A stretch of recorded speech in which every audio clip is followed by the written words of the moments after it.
नमस्कार बच्चों। आज की इस वीडियो में हम महान मुगल या ग्रेट मुगल अकबर की बात करेंगे। अकबर का शासनकाल है 1542 से 1605। अकबर का जन्म आज वर्तमान भारत पाकिस्तान बॉर्डर पर अमरकोट नामक स्थान पर उस अमरकोट के राणा वीर साल के महल में 15 अक्टूबर 1542 को हुआ था। अपने जन्म के प्रारंभिक 3 वर्ष अकबर अपने चाचा अस्करी के संरक्षण में रहा। हुमायूं और कामरान के बीच कंधार पर अधिकार को लेकर हो रहे युद्ध के दौरान जब हुमायूं की तोपें कंधार के किले पर आग बरसा रही थी, उस समय कामरान ने बालक अकबर को किले की दीवार पर लटका दिया था, किंतु सौभाग्य से वह बच गया। अपने बाल्यकाल में ही उसे गजनी और लाहौर के सूबेदार के रूप में काम करना पड़ा। हुमायूं की मृत्यु के अवसर पर अकबर पंजाब में सिकंदर सूर से युद्ध कर रहा था। जैसे ही हुमायूं के मृत्यु का दुखद समाचार अकबर को मिला, उसके तुरंत बाद ही अकबर हुमायूं के मित्र और सेनापति बैरम खां ने उसे सम्राट या शासक घोषित कर दिया। बैरम खां ने अकबर का राज्याभिषेक कलानूर के स्थान पर करवाया। कलानूर पंजाब के गुरदासपुर ज़िले में है। 14 फरवरी 1556 को मिर्ज़ा अबुल कासिम द्वारा अकबर का राज्याभिषेक किया गया। हुमायूं की असामयिक मृत्यु आगरा में अकबर की अनुपस्थिति, क्योंकि अकबर कहाँ पर है? अकबर है कलानूर में। और मुगलों में घबराहट का लाभ उठाकर अफगानों ने हेमू के नेतृत्व में दिल्ली और आगरा पर अधिकार कर लिया। अतः बैरम खान, जो कि अकबर का संरक्षक है, उसने सबसे पहले इन क्षेत्रों को पुनः प्राप्त करने की ओर ध्यान दिया। अतः पानीपत के दूसरे युद्ध 1556 ईस्वी में हेमू को पराजित कर दिल्ली और आगरा पर पुनः अधिकार कर लिया गया और इस तरह से मुगल साम्राज्य की रक्षा हुई और अफगानों की जो चुनौती थी वह असफल हुई। अब हम हेमू की बात करें, क्योंकि हेमू पर कई बार ऑब्जेक्टिव प्रश्न या आपका जो अति लघुतरात्मक प्रश्न है वो पूछ लिया जाता है। मोहम्मद आदिल शाह, जो कि शेरशाह सूरी का वंशज है, उत्तराधिकारी है, उसका मोहम्मद आदिल शाह उसका वज़ीर था और वज़ीर भी था और सेनापति भी था हेमू। और ये क्या था? इसे धर्मांतरित कर दिया गया था, लेकिन ये था हिंदू। उसने दिल्ली पर अधिकार कर लिया, स्वयं को स्वतंत्र शासक घोषित किया और विक्रमादित्य की उपाधि धारण की हेमू ने। ठीक है। और हेमू विक्रमादित्य की उपाधि धारण करने वाला भारत का 14वां शासक था।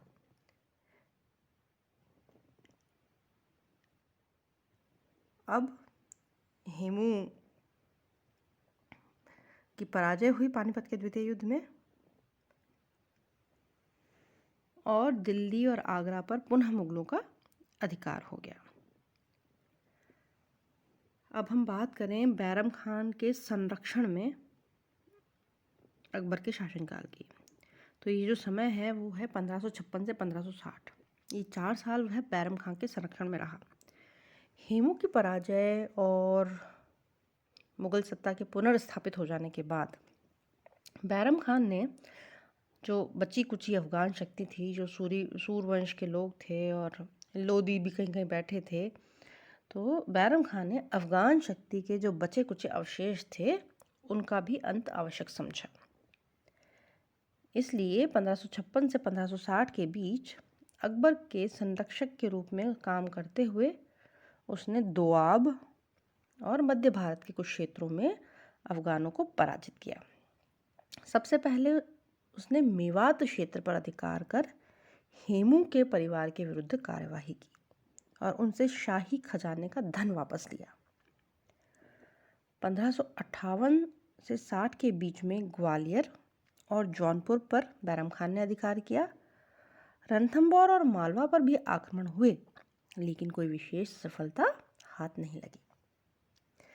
लेकिन इन सारे कामों से दरबार में बैरम खान का प्रभाव बढ़ने लगा, जिसके कारण उसके विरोधी उससे ईर्ष्या करने लगे और अकबर को उसके विरुद्ध शिकायतें मिलने लगी। स्वयं अकबर भी अब राज्य के मामलों में ज़्यादा सक्रिय भूमिका निभाने का इच्छुक था, क्योंकि वह बड़ा हो रहा था। अतः ऐसा कहा जाता है कि 1560 में बैरम खां को उसने कार्यमुक्त कर दिया, हटा दिया अपने काम से, संरक्षक का जो पद था उससे।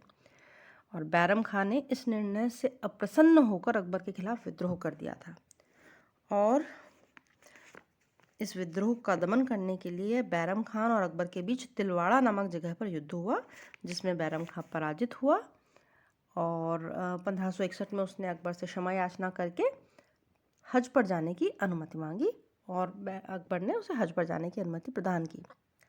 लेकिन जब बैरम खान हज पर जा रहा था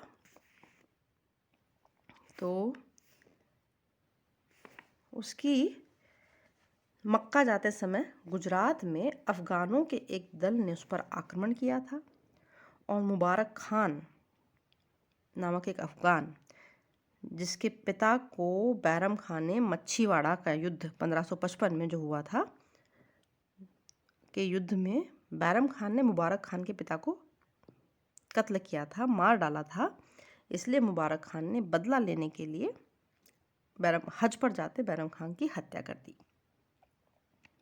बैरम खान की मृत्यु के बाद अकबर ने बैरम खान की विधवा सलीमा बेगम से विवाह कर लिया और बैरम खान के पुत्र अब्दुल रहीम को पाल पोस कर बड़ा भी किया, उसे खान खाना के पद तक पहुंचाया। उसके अकबर के शासनकाल जो ये है, हमने देखा कि 1556 से 1560 तक तो वो बैरम खान के संरक्षण में रहता है। 1560 से 62 के बीच उसकी धाय, अकबर की धाय माँ आप समझते हैं क्या होता है? पालन पोषण करने वाली, हमारे यहाँ नहीं हुई है पन्ना धाय, वैसे जो अकबर की धाय माँ थी महामंगा, अकबर की धाय माँ महामंगा, उसका पुत्र आदम खान और उसकी पुत्री जीजी अंगा का शासन पर प्रभाव रहा और उनके सर्वेसर्वा होने के कारण ही इतिहासकारों ने 1560 से 62 के काल को पर्दा शासन की उपमा दी है। 1562 के बाद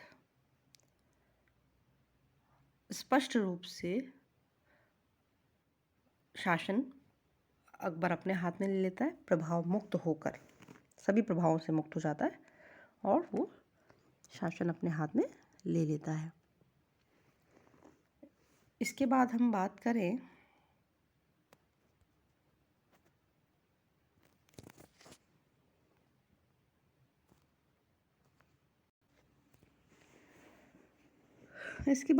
करेंगे अकबर के प्रमुख अभियानों की, लेकिन बीच में एक छोटा सा टॉपिक छूट गया है जिसे मैं कवर करना चाहूँगी कि हम अकबर को जानने के जो प्रमुख स्रोत हैं वो क्या हैं। वो है सबसे पहले अबुल फजल के द्वारा लिखी गई पुस्तक आईने अकबरी या अकबरनामा, आईने अकबरी या अकबरनामा। दूसरी जो किताब है वो है बदायूनी की मंतखब उल तवारीख। मंतखब उल तवारीख क्या है कि अकबर जो है वो है एक उदार शासक, और जो उसका धार्मिक दृष्टिकोण है वो सहिष्णु है, वो धर्म सहिष्णु है।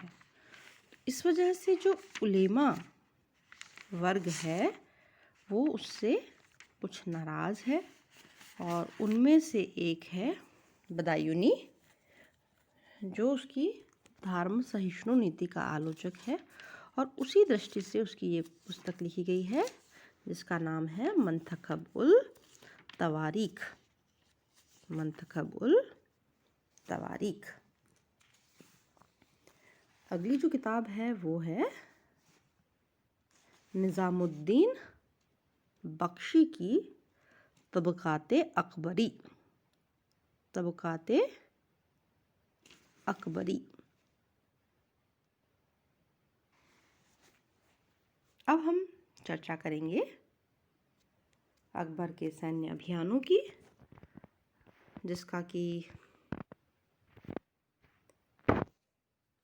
एक स्क्रीनशॉट मैं आपके साथ शेयर कर रही हूँ ताकि आपको चीज़ें याद करने में आसानी हो, और डिस्क्रिप्शन में आपको दे रही हूँ। साम्राज्य विस्तार के संदर्भ में अकबर ने सबसे पहला आक्रमण, ये पूछा जाता है पहला आक्रमण कहाँ किया, 1561 ईस्वी में मालवा के शासक बाज बहादुर के ऊपर किया, और इस युद्ध में बाज बहादुर की पत्नी रूपमती ने जहर खाकर अपने सतीत्व की रक्षा की। बाज बहादुर और रूपमती की समाधि उज्जैन में है। 1561 में ही अकबर ने चुनार के किले को जीता। 1564 में अकबर ने गोंडवाना के गढ़कंटका राज्य को जीता, जिसकी राजधानी जबलपुर के पास स्थित चौरागढ़ थी, और उसकी शासिका कौन थी, महोबा की चंदेल राजकुमारी दुर्गावती, रानी दुर्गावती गोंडवाना की। गढ़कंटका का जो हिंदू राज्य था उसकी स्थापना अमनदास द्वारा की गई थी, और बाद में अकबर ने राज्य को जीतने के बाद अकबर ने गढ़कंटका का राज्य संग्राम शाह के छोटे पुत्र चंद्र शाह को लौटा दिया था। इसके बाद अकबर ने राजपुताने की ओर रुख किया, और इसी सिलसिले में सबसे पहले उसने आमेर के साथ वैवाहिक संबंधों की स्थापना की। आमेर ये जयपुर का इलाका है, ठीक है। आमेर का जो शासक था भारमल या बिहारी मल पहला राजपूत शासक था, जिसने की वैवाहिक संबंधों में अकबर के साथ बंधा। अपनी पुत्री हरका बाई की शादी उसने अकबर के साथ की, और उस स्वेच्छा से उसने अकबर की अधीनता स्वीकार की। और कहानी यह है कि 1562 में अकबर अजमेर में मोइनुद्दीन चिश्ती की दरगाह पर ज़ियारत करने के लिए गया। ज़ियारत मतलब धर्म यात्रा, हम लोग जाते हैं ना, हिंदू लोग जाते हैं तीर्थ यात्रा पर, वैसे ही अजमेर गया था मोइनुद्दीन चिश्ती की दरगाह पर ज़ियारत करने। तो मार्ग में राजा भारमल या बिहारी मल ने उससे मुलाकात की और अपनी पुत्री हरका बाई के विवाह का प्रस्ताव रखा। 1562 में 1562 में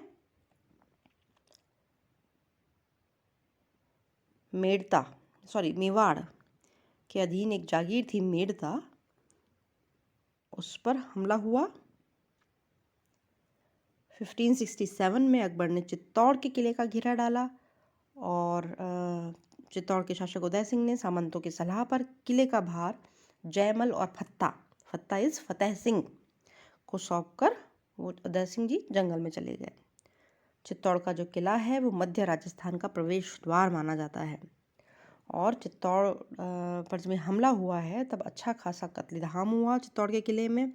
ये पहला और अंतिम अवसर है जब अकबर ने ऐसा कत्लेआम करवाया, और अकबर के नाम पर ये एक बड़ा धब्बा है। अकबर जयमल और फत्ता की वीरता से इतना प्रभावित हुआ कि इन दोनों वीरों की हाथी पर सवार प्रतिमा को आगरे के किले के मुख्य द्वार पर स्थापित करवाया गया। अकबर ने चित्तौड़ विजय के उपलक्ष्य में फतहनामा भी जारी किया। 1572 में अकबर द्वारा गुजरात पर आक्रमण किया गया। कारण क्या था? साम्राज्य विस्तार भी था, और सबसे बड़ी बात गुजरात समृद्धि और विश्व व्यापार का प्रमुख केंद्र स्थल था। बंदरगाह है ना वहाँ पे, इसलिए अपने गुजरात अभियान के दौरान ही अकबर ने पहली बार समुद्र के दर्शन किए। पहली बार अकबर ने समुद्र को देखा तथा पहली बार पुर्तगाली व्यापारियों से भी भेंट की। इतिहासकार स्मिथ कहते हैं कि 1573 में गुजरात में द्वितीय अभियान अकबर का हुआ, जिसे कि ऐतिहासिक द्रुतगामी, बहुत तीव्र गति से, बहुत स्पीडली हुआ आक्रमण कहा जाता है। अकबर ने अपनी गुजरात विजय की स्मृति में राजधानी फतेहपुर सीकरी, आगरा के पास है ये, राजधानी फतेहपुर सीकरी में एक दरवाज़ा बनवाया जिसका नाम है बुलंद दरवाज़ा। 1576 में अकबर ने दाऊद खां को पराजित कर उत्तर भारत में अंतिम अफगान शासक का अंत कर दिया। अकबर ने 1581 ईस्वी में काबुल पर अधिकार करके अपनी सौतेली बहन और काबुल का जो शासक था मिर्ज़ा हाकिम, उसकी बहन बख्तुन्निसा को काबुल का गवर्नर बना दिया। ये पहला अवसर था जब किसी भारतीय शासक ने काबुल के ऐतिहासिक नगर में कदम रखा था। कंधार प्रांत भी सबसे पहले अकबर के समय 1595 में मुगल आधिपत्य में आया। 1581 में 81 का जो वर्ष था अकबर के शासन का सर्वाधिक संकटपूर्ण वर्ष माना जाता है। अगर हम दक्षिण के संदर्भ में अकबर के साम्राज्य विस्तार को देखें तो अकबर की दक्षिण नीति मूल रूप से साम्राज्यवादी थी। दक्षिण के राज्यों में उसने खानदेश, अहमदनगर और असीरगढ़ को जीता। खानदेश एक तरह से दक्षिण का प्रवेश द्वार माना जाता है। 1600 ईस्वी में अकबर ने अहमदनगर पर अधिकार कर लिया और अहमदनगर के शासक बहादुर शाह, जो कि अपनी माँ चांद बीबी के संरक्षण में शासक बना हुआ था, के साथ संधि करके बरार का प्रदेश प्राप्त किया और बहुत सारे युद्ध उपहार प्राप्त किए। जो अहमदनगर का जो आक्रमण था अकबर का, उसी समय अकबर सबसे पहले मराठों के संपर्क में आया। 1601 ईस्वी में अकबर ने अपना अंतिम आक्रमण किया। असीरगढ़ के किले को उसने जीता और कहा जाता है अकबर ने असीरगढ़ का किला सोने की चाबी से खोला था। इसका मतलब ये है कि इतना विस्तृत साम्राज्य उसके पास आ चुका था और ये उसकी अंतिम विजय थी 1601। तो वो इतना अपना साम्राज्य फैला चुका था कि ये कहा जाता है कि भाई असीरगढ़ तक पहुंचते पहुंचते तो उसने असीरगढ़ का किला उसने सोने की चाबी से खोला था। तो ये बात हुई अकबर के साम्राज्य विस्तार की, और सभी आक्रमणों का नेतृत्व अकबर ने स्वयं ने नहीं किया है, जैसा कि मैंने इस स्क्रीनशॉट में आपके साथ शेयर किया है कि हर एक आक्रमण का जो सेनापति या नेतृत्व करता है वो अलग है। इसी के साथ हम अकबर के साम्राज्य विस्तार का ये टॉपिक हम लोग यहीं ख़त्म करते हैं। और अकबर के बारे में वन लाइनर्स अक्सर पूछे जाते हैं, और सबसे इम्पोर्टेंट जो क्वेश्चन पूछा जाता है, क्या अकबर एक राष्ट्रीय शासक था, ये प्रश्न पूछा जाता है। ये भी सिर्फ 250 शब्दों की शब्द सीमा में आपसे प्रश्न पूछा जाने वाला है, और कॉम्पिटिटिव एग्जाम में तो ये प्रश्न नहीं पूछा जाता है, क्योंकि राष्ट्रीय शासक अकबर को हम नहीं कह सकते, क्योंकि उस समय राष्ट्र की अवधारणा ही भारत में लागू नहीं थी। इवन राष्ट्र की अवधारणा विकसित ही नहीं हुई थी।